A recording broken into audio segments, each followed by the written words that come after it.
Okay, let's be real. If you're hiring, you've got this one huge challenge, right? How do you tell the real deal performers from the people who are just really good at interviews? Well, today we're going to unlock the one single question that's designed to do exactly that. All right, first things first, we need to just throw out one of the most common interview questions ever. You know the one. And why? Because it's a classic. And that is exactly the problem.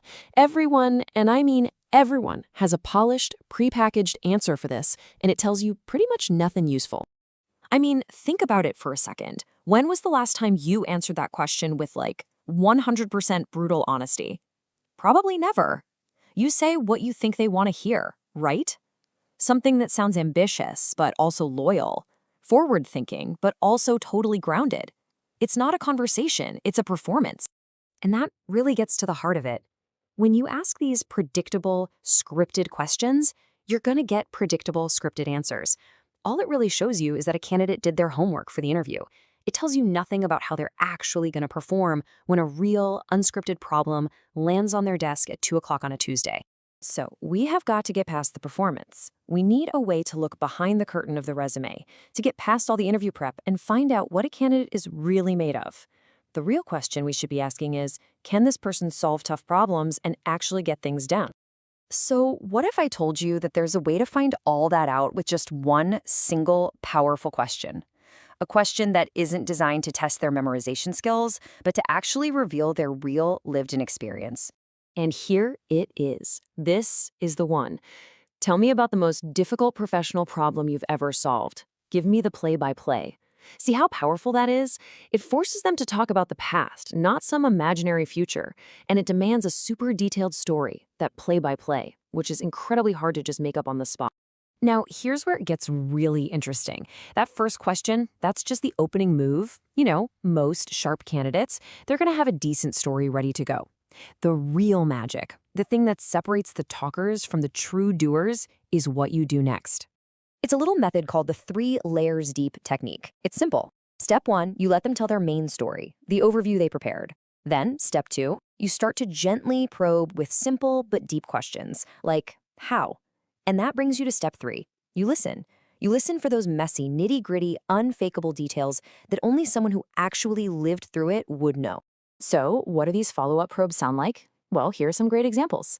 Asking for a specific data point tells you if they're just using buzzwords or if they actually use data. Asking who exactly did you have to convince reveals if they can navigate real-world office politics. And my favorite, asking what almost made the whole project fail. That shows you if they're self-aware and honest. You see, these are the kinds of details you just can't make. And you know what's amazing? When you use this technique, the difference between a high performer and everyone else becomes crystal clear. And it happens fast.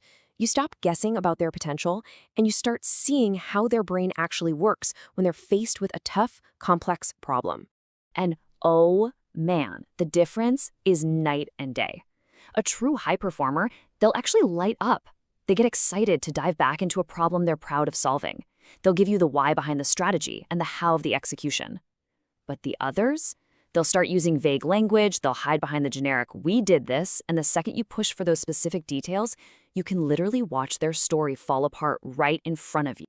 Look, this isn't just some clever interview hack. It's really a fundamental shift in how we should think about building teams. It's about moving away from hiring for polished presentation and moving toward hiring for proven, real-world ability. Think of it this way. A resume, it's just a map of where someone has been. This whole technique is like getting in the car with them and taking it for a test drive to see how they actually think. You're not just hiring a list of job titles. You're hiring for the one skill that matters more than anything else, the ability to solve hard problems. So I'll leave you with this question. Take a good, honest look at your own interview process. Right now, is it designed to find people who are just great storytellers? Or is it truly designed to find great problem solvers? Because the answer to that question could change everything about who you hire next. Okay, let's be real. If you're hiring, you've got this